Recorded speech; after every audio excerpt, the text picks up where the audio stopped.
Guys, nandito na naman ako. At ito, panoorin muna natin ang video, maiksing video na pinagsasabi sa live selling nitong si Madam 10K bago natin komentuhan. Okay? Sige, let's go.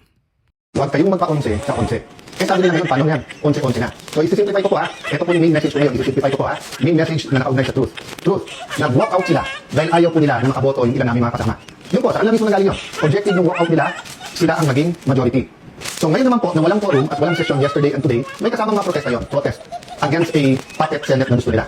But it is also a parliamentary tool to ensure na tuloy ang Blue Ribbon hearing sa Thursday. Ulitin ko po ha, ginamit nila yung parliamentary tool ng walk out para po hindi matuloy ang pag-change ng rules. So ngayon po ang majority, ginagamit din po ang rules sa tama, morally, legally, to ensure na hindi agawin ang mga committees para po matuloy ang hearing ng Blue Ribbon sa Thursday at ang iba't iba pang mga importanteng hearing sa bawat committee. Yes, you heard me right.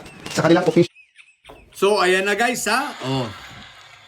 May mga bagong naratibo na talaga at ang naratibo naman nila, pinapalabas nila na takot daw ang minority sa gagawing hearing sa June 4 ng sa Blue Ribbon Committee hearing. At pinalalabas sila kaya sila hindi pumapasok para mapigilan ang mga pagtangkang pag-agaw sa mga committee. Ay teka lang. Unang-una majority kayo. Paano maaagaw ang kapangyarihan kung majority kayo? Ibig sabihin, pagdating sa botohan, tatalunin nyo ang minority. Kaya nga minority sila di ba ga? Oo nga pala. Dahil ang bilang ay 11-11, kahit po 11-11. Di ba? Di deadlock yun. Ibig sabihin, status quo. Walang mangyayaring lipatan, walang mangyayaring tanggalan ng chairmanship. So anong kinatatakot mo? Madam 10K. Ang katotohanan, natatakot ka kasi hindi na kayo solid. Natatakot ka kasi kasi may babaliktad.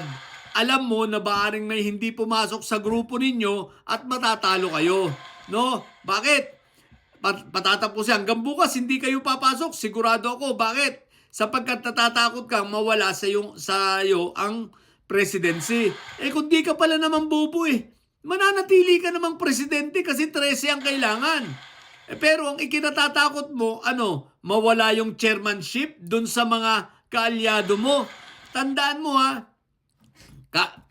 guys, kasi magre-recess after ng Wednesday nito, recess na sila. Ang balik na nila kailan ba? Ngayong June 26 yata o July na. Basta may recess sila, no? So mga haba-haba rin yun na break nila. So ibig sabihin mananatiling presidente siya at mananatili yung chairmanship dito sa kanyang mga 10 hudas.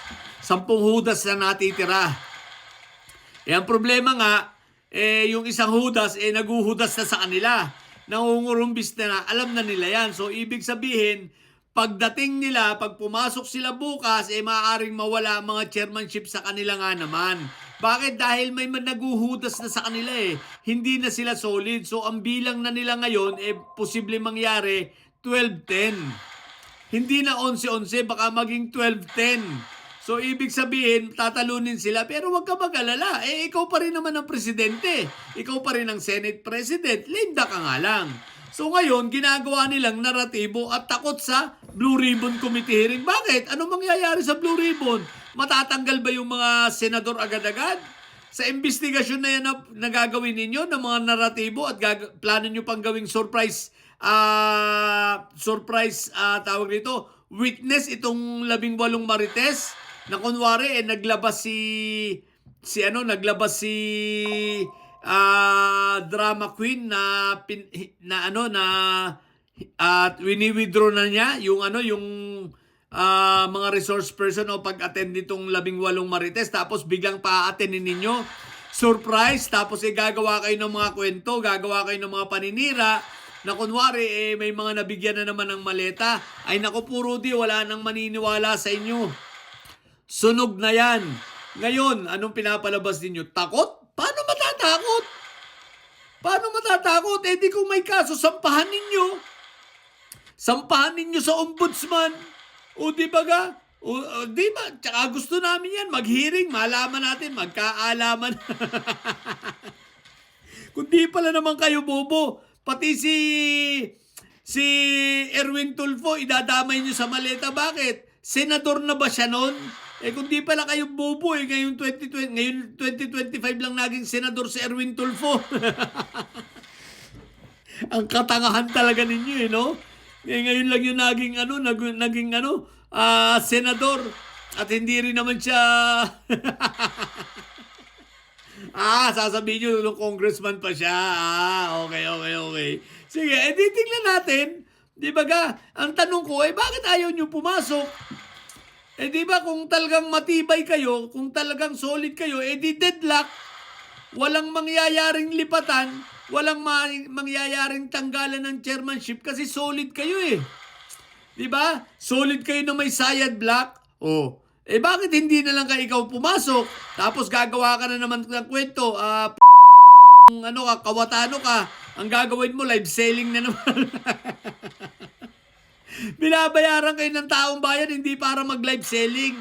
Binabayaran kayo ng taong bayan para magbalangkas ng mga batas. Hindi yung live selling ang ginagawa mong hinayupa ka tapos gagamitin mo na naman yung Diyos mo at yung kulto mong reliyon. Ewan ko kung saan itong fellowship, pero fellowship dito kulto. Bakit ko nasabing kulto? Kinukonsinti nila ito. Panay ang salita ng Diyos. What the heck? Palagay mo ba natutuwa sa'yo ang Diyos na hinayupa ka? Anyway, kakarmahin ka rin, hinayupak.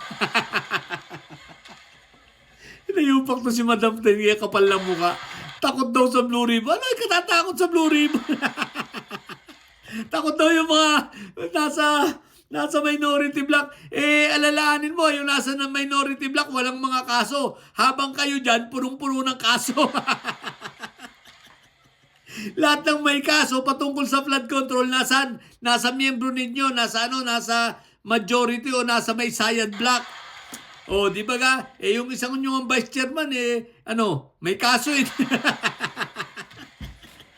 Ombudsman, pakibilisan nga po ang plunder case ni Marco Tae nang magkaalaman na. What the heck? So, abangan natin, guys. Ang June 4 daw, ang mga chismis na naman ito.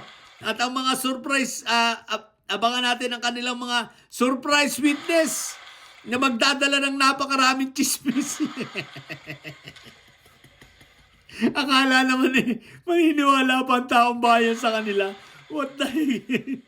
Chismis na naman gagawin nito si Raulo, si Kawatano, no? Baliw talaga, no? So, ewan ko ba kung bakit majority naman sila takot na takot. Ngayon lang ako nakakita ng majority kayo tapos takot na takot kayo sa minority. Anyari? Di ba lamang dapat kayo sa boto? Anyari? Deadlock yan eh. So anong ikatatakot ninyo? Di ba takot mo wala sa kapangyarihan. Palilipasin ng break. What the heck? Yun lang. Obvious ang galawan ng puta. Takot na takot, bahag na bahag. Sabi ko sa inyo, mga wagdo itong mga ito eh. Basta mga didilis, mga duwag yan. Walang matapang na didilis. Tandaan nyo yan, bunganga lang ang tapang niya mga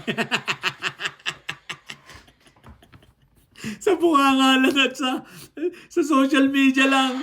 Pero pag ganyan na, wala, duwag yung mga yan, no? Di ba? Yun lang. Sa mga bobong didilis at may sayad dyan, mga puro duwag, mga wagdo, manatili kayong mga bobo at may sayad. Ang tatay nyo nga pala ay preso, ang BP nyo ay bobo. Si Alan Kawatano, bayot na wagdo. Manatili kayong mga bobo at may sayad. Support na may sayad. Lagi, high blood. Bye!